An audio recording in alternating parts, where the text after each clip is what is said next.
विकार मुक्ति। नाम में एक अपार शक्ति है। विकार मुक्ति यानी काम विजयी, क्रोध विजयी, लोभ विजयी, मोह विजयी, मद विजयी, मात्सर्य विजयी, ये 6 रखे गए प्रधान षड विकार, जित, अनग, अकामा। काम विजयी अर्थात ब्रह्मचर्य सिद्धि, एक बहुत बड़ी उपलब्धि है ब्रह्मचर्य। ये इंद्रिय विजयी महात्मा हो जाता है जो ब्रह्मचारी हो जाता है। पर एक बात विशेषतया ध्यान रखनी कि स्वाद इंद्री रसना जिसकी बिगड़ी हुई उसकी जनेन्द्री शासन में नहीं रहेगी। रसेंद्री जिसकी शासन में नहीं ना, उसकी जनेन्द्री शासन में नहीं रहेगी। बड़ी परेशानी है इस रसेंद्री से उपासक को, यह बात ध्यान रखो। आप थोड़ी देर के लिए इस पे रखते हैं लेकिन 24 घंटे के लिए वो विष आपके अंदर जाकर के आपको परेशान करता है। 1 मिनट का स्वाद 24 घंटे तुम्हारे बर्बाद कर सकता है, या हो सकता है चूक कर दो तो जीवन बर्बाद कर सकता है। ये रसेंद्री के स्वाद में मछली को केवल चारा दिखाई देती, लेकिन चारा में जो कांटा है वो नहीं दिखाई देता। रसेंद्री को केवल स्वाद दिखाई देता, लेकिन उसमें जो फसाव है पतन का, उसे निर्विकारता के विशेष साधन पर चलने के लिए रसेंद्री को शासन में करना चाहिए। रसेंद्री की जय के विजय नाम है। ध्यान दीजिए, गोस्वामी जी बड़ी प्रवीणता से कह रहे हैं, जो मोहि राम लागते मीठे।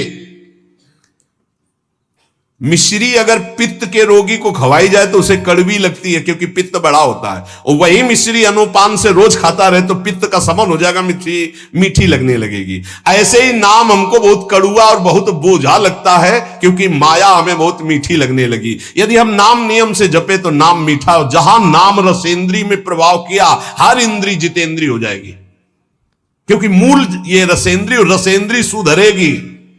अच्छा, आज से हम केवल उबला आलू और रोटी खाएंगे, ठीक है, लेकिन मन जो ललचा रहा है उसको क्या करोगे? इसे त्याग थोड़ी कहते हैं।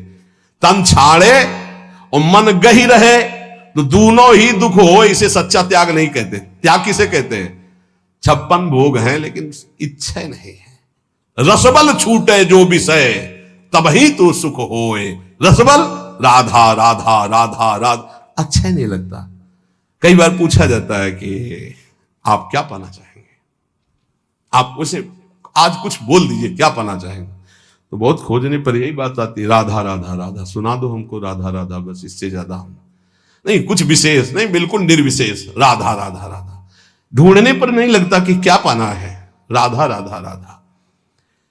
चूंकि रसेंद्री का ये जो विषय भोगों में रस ग्रहण करना, इसको रोकना बहुत कठिन है, बहुत कठिन है।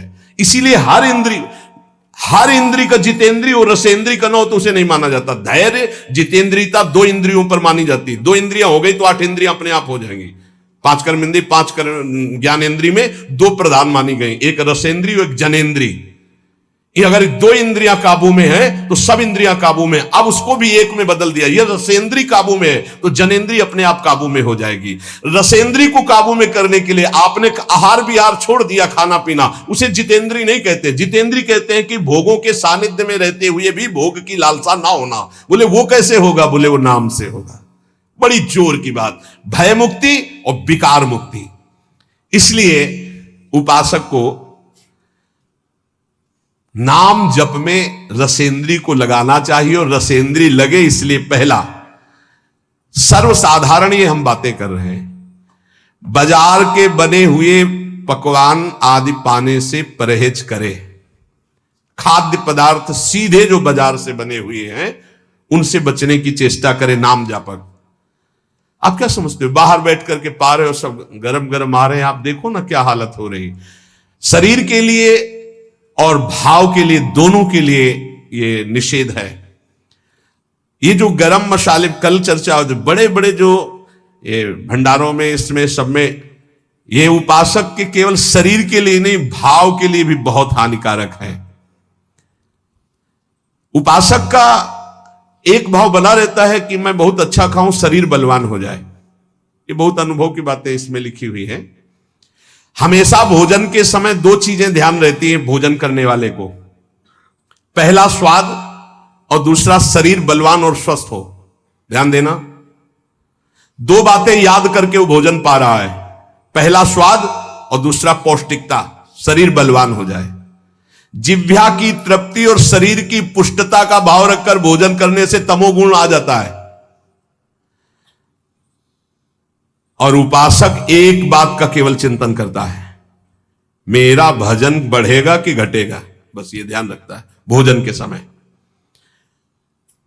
भगवत प्रसादी है, सतोगुणी है, कहां से बना हुआ है, किसने बनाया, ये पूरी जानकारी, और एक ही उद्देश्य है, केवल भजन बढ़ेगा कि घटेगा इसके पाने। जिसके खाने से भजन घटेगा, उस जीवन में हर एक चीज का अनुभव किया गया है। ये पाने से भजन बढ़ता है, ये पाने से भजन घटता है, ये पाने से भजन रुक जाता है। इसलिए निषेधात्मक वस्तुएं स्वभाव ही नहीं है जीवन में, कभी पाने का स्वभाव ही नहीं है। ज्यों ज्यों नाम जप करोगे त्यों त्यों हृदय में निर्विकारता आएगी, वैसे ही आप स्वस्थ और बलवान होंगे। आज ये माना जाता है कि भोजन जो बल प्रदान करता है उससे बल होता है, जैसे मांस खाना, अंडा खाना, ये खाना, वो खाना। लेकिन हम तुम्हें बताए देते हैं कि बलवान शरीर नहीं होता, बलवान आत्मबल से होता है, अध्यात्म बल से होता है। जो ऐसे गंदे आहार करते हैं उनकी चर्बी बढ़ती है, आत्मबलहीन डरपोक अंदर से भय रहता है, नाना प्रकार की चिंताएं और शोक रहते हैं। जिनका आत्मबल बढ़ता है तो हम मान सकते हैं कि उनका शरीर क्षीण होता है, लेकिन वो परम स्वस्थ होते हैं, उनका संकल्प बल काम करता है। एक महात्मा ने संकल्प किया, समुद्र पी गया। उनका अगस्त जी का ऐसे थोड़ी पेट है। संकल्प बड़वानल अग्नि की तरह पूरे भस्म कर दिया समुद्र के जल को पान कर। संकल्प, अध्यात्म बल। इसलिए निर्विकारता ही स्वस्थता है, निर्विकारता ही महाबल है, जो काम को परास्त करे, क्रोध को परास्त करे।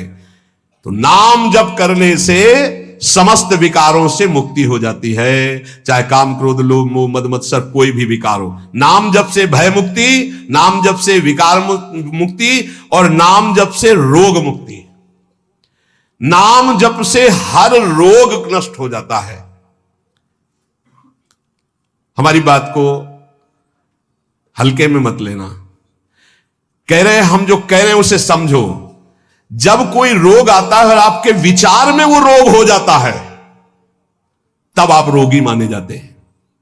जैसे आपके कैंसर हो गया, तो शरीर में कैंसर हुआ, विचार में कैंसर आ गया, मैं कैंसर रोग से पीड़ित, अब मरा। आपके शरीर में कैंसर हो गया और विचार आपका स्वस्थ है, तो आपका कुछ नहीं बिगड़ा। शरीर स्वस्थ है, विचार रोग से ग्रसित है, इसीलिए दुर्दशा है। जरा समझो महात्माओं की भाषा को। विचार आपका कभी रोगी नहीं होने पाएगा यदि नाम जप कर रहे हो, ये खास बात। जैसे जैसे आपका नाम जप होगा, आपका विचार स्वस्थ होता जाएगा। विचार स्वस्थ है, शरीर अस्वस्थ है, कुछ नहीं बिगड़ा। शरीर स्वस्थ है, विचार रोगी हो गया, सर्वनाश हो गया, सर्वनाश।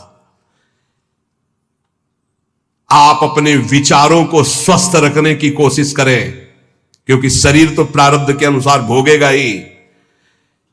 10 वर्ष नाम जप करके हमने ये अनुभव किया, वो महापुरुष कह रहे हैं, 10 वर्ष नाम जप करके अनुभव किया कि विचार स्वस्थ है तो शरीर में हजारों रोग हो जाए।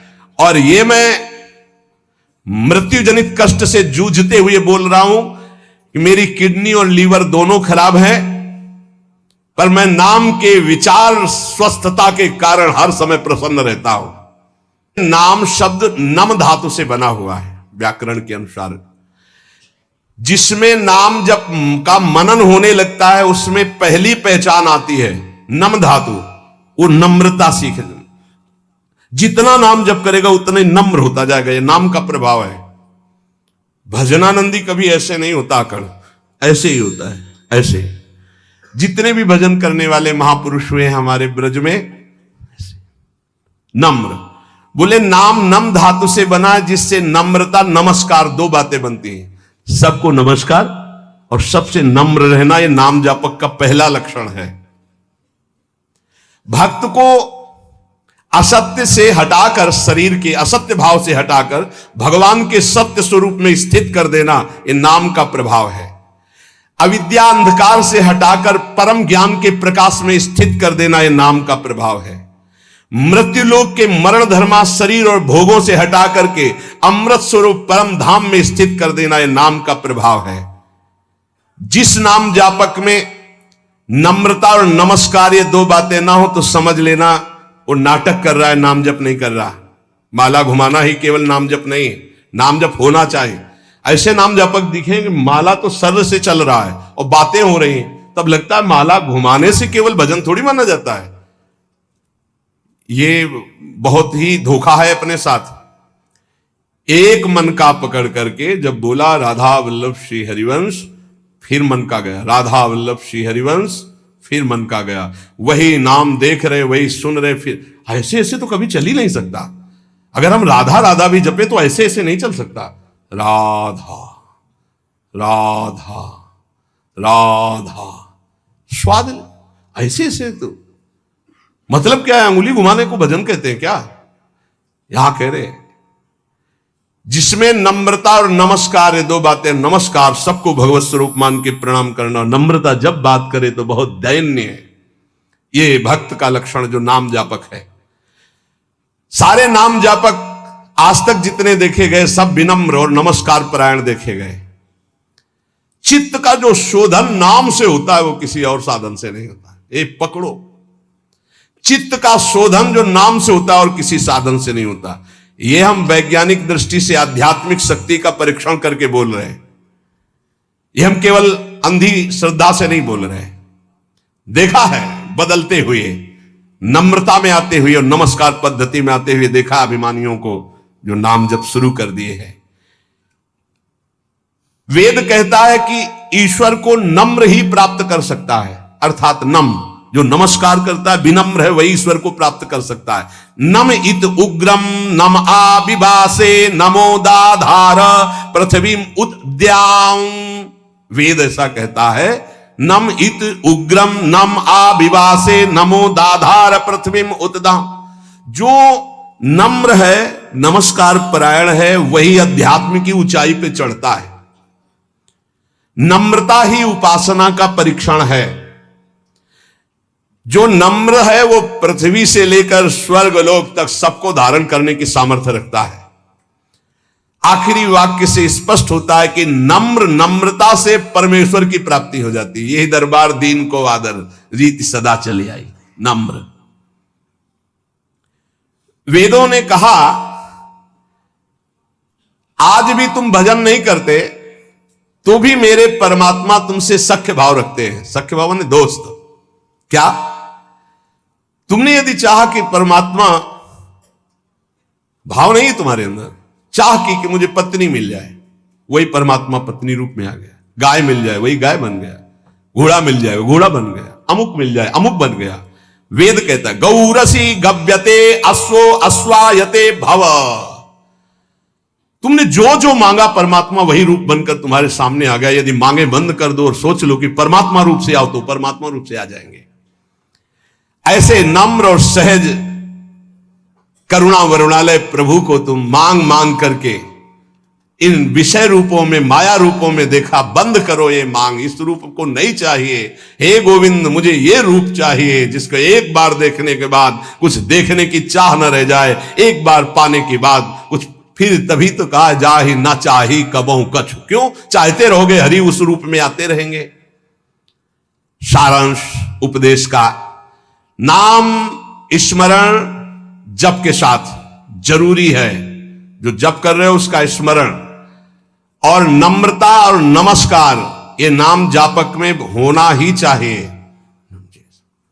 कोई भी सामने आए, स्त्री पुरुष पशु पक्षी मेरे भगवान है, ऐसी भावना करे और नम्र भाव रखे, विनम्र, हंस बोले बहुमान दे, तभी नाम जब सार्थक माना जाएगा। भय मुक्ति, विकार मुक्ति, रोग मुक्ति तीनों नाम में विराजमान है। अगर आप हर समय डरते रहते हैं, एक अलौकिक कल्पनात्मक भय आपको सताता है, सबको सताएगा, जो पाप आचरण होंगे सबको डरना पड़ेगा, ये आंतरिक होता है। आपके दिल में डर है बहुत से डर है, एक दो डर है, पद छिन जाने का डर है, अपमान होने का डर है, रुपया पैसा का डर है, मृत्यु का डर है, दुश्मन का डर है, क्या क्या, अपनी पोल खुल जाने का डर है, बहुत से डर हैं। आप अपने दिल से डर रहे, हृदय से डर रहे, तो मैं आपको बहुत बड़ी शक्ति की बात कहता हूं, आपको निडर कर देगा। बस आप मेरी मदद करें, मेरी बात मान लें। मदद क्या कर ली? मेरी बात मान लें। आप मेरी मदद करें, मैं आपको निडर कर दूंगा। क्या? आप मेरी बात मान लें। मैं कोई जादुई चीज नहीं दे रहा हूं कि वो आपके डर को भगा देगी। मैं आपको एक अमोघ महान शक्ति प्रदान करता हूं, नाम। शायद आप कहेंगे कि ऐसे नाम तुम बहुत बार सुन चुके हैं, रामकृष्ण हरि ये सब सुन चुके हैं। नहीं नहीं, आप उसकी महिमा को नहीं जानते, इसीलिए कहा आप मेरी मदद कीजिए। क्या मदद? आप मुझे अपना श्रद्धा और विश्वास दीजिए और मेरी बात मान लीजिए। यदि आपने नाम जपना शुरू किया तो आपके दिल से डर नाम की चीज खत्म हो जाएगी। 5 वर्ष का बालक प्रहलाद, 5 वर्ष का बालक ध्रुव इसी मधुपुरी में आकर के निडर त्रिभुवन पति हिरण्यकश्यप दैत्यराज कहकर संबोधन करता, कोई डर नहीं। 5 वर्ष का बालक, हे नाम जपना शुरू कर दो, अगर निडर ना हो जाओ तो कहना। नाम जप में सारे डर भाग जाते हैं। बहुत से डर हर समय आदमी को सताते रहते हैं, चिंता, भय, शोक, मृत्यु। कुछ गलतियां हो गई जो दंड के रूप में कल्पनात्मक भय दिखाती रहती हैं। अगर आप नाम जपना शुरू कर दे तो दुनिया का कोई भी डर नहीं जो आपको भयभीत कर सके। समुझ जाए शरण ते डरत ना काल डर। क्या बात, धन्य है। मैं अपनी श्रद्धा और विश्वास के साथ कहता हूं कि यदि नाम जप करते हो तो किसी की ताकत नहीं है कि आपके परिवार की तरफ भी आंख उठा के देख सके, गलत दृष्टि से आपकी तरफ तो जाने दो, आपकी वस्तु पे हाथ डाल सके, ऐसी किसी की ताकत नहीं। खतरे का सामना करने की ताकत, बड़े बड़े दुखों को भोगने की ताकत, बड़े बड़े भय से टकराने की ताकत नाम जापक में आ जाती है। नाम जापक में जो मनुष्य इस बात पर विश्वास करके नाम जपना प्रारंभ कर देगा तो उसके दिल से, हृदय से भय नाम की चीज नष्ट हो जाएगी, भय मुक्त हो जाएगा, निर्भय, निश्चिंत, निशोक। ये भगवान नाम का फल है। 1916 में पहली बार मैंने अनुभव किया, जिन महापुरुष ने लिखा है कि नाम विचार शुद्ध कर देता है तो शरीर रोग ग्रसित होने पर कोई फर्क नहीं पड़ता, और यदि विचार शुद्ध नहीं, विचार रोग ग्रसित हो गए तो मरना है, फिर बड़ी दुर्गति होती है। इसलिए मैं आप सबसे प्रार्थना करता हूं कि मेरे परमेश्वर का नाम निर्विकार है। निर्विकारता, आरोग्यता, ये दोनों आपके हृदय में आ जाएंगी। आप नाम जप कीजिए। बहुत श्रद्धा और विश्वास का अनुभव करके कह रहा हूं, मैंने देखा है नाम का प्रभाव, इसलिए मैं इस नतीजे पे पहुंचा हूं कि तुम्हारा विचार स्वस्थ हो जाए तो तुम सदैव सुखी रहोगे। तुम्हारा विचार कभी रोग ग्रसित ना हो। शरीर तो प्रारब्ध के अनुसार है। इसलिए एक महान ज्ञानी की बात मैं कह रहा हूं कि नाम में ऐसे सामर्थ्य है कि शरीर रहते हुए भी शरीर से आपको दूसरे शरीर में पहुंचा देगा। ये बड़ी खास बात है। एक शरीर में किडनी खराब होगी तो ऐसे शरीर की रचना कर देगा जिसमें किडनी ही नहीं है, बड़ा स्वस्थ, निरंतर। अब उसमें आराम से बैठे हुए किडनी खराब शरीर को देखते रहो। लोगों को लगता है यार किडनी खराब है, सही में खराब है, डायलिसिस होता है। अरे ऐसा कैसे हो सकता है? ऐसा इसलिए हो सकता है कि बाहरी मकान खराब होने के पहले अंदर एक नया मकान बन गया, उसमें बहुत सुखपूर्वक रह रहे। बाहर वाले में नोना लग गया, दीवार झड़ गई, गिरने वाला है तो कोई फर्क नहीं, क्योंकि अंदर बहुत बढ़िया गुफा बन चुकी है। वो है भाव दे। यहां जो कह रहे कि एक ज्ञानी महात्मा की बात कह रहा हूं, उन्होंने बताया कि नाम में एक अपार शक्ति है, वो शरीर के रहते हुए शरीर में दूसरे शरीर की रचना कर देता है, और वो अमोघ शक्ति संपन्न शरीर होता है। कोई भी माया जनित अस्त्र शस्त्र रोग उसे छू नहीं सकता है। इसलिए नाम नाम नाम ऊर्ध्वगामी बनाता है, संसार का चिंतन अधोगामी बनाता है। इसलिए नाम, नाम से रोग मुक्ति, नाम से समस्त रोगों का उपचार संभव है। नाम नए शरीर की रचना कर देता है, असंभव को भी संभव, संभव को भी असंभव। कर तुम अकर तुम अन्यथा कर तुम, भगवान से भी बढ़कर सामर्थ्य नाम में है। इसलिए नाम महिमा सुनने के बाद भी नाम जप ना हो तो समझो दुर्भाग्य है, अभी और कुछ लिखा है, भोगना पड़ेगा। ए भाई, ये कलिकाल मलायतन मन कर देख विचार। साधना की बातें बहुत होती है, साधना क्या है समझना कठिन है। सब वेद का ज्ञान, सब दिव्यताएं, सब चक्र भेदन, सब कुछ हो जाएगा, बस नाम राधा राधा राधा राधा। हर समय नाम जप करो, भगवान के आश्रित रहो, जीवन की श्वासें एक भी व्यर्थ न जाने पाए, यही सत्संग का सार है और यही आपको निर्भय निश्चिंत निःशोक कर देगा।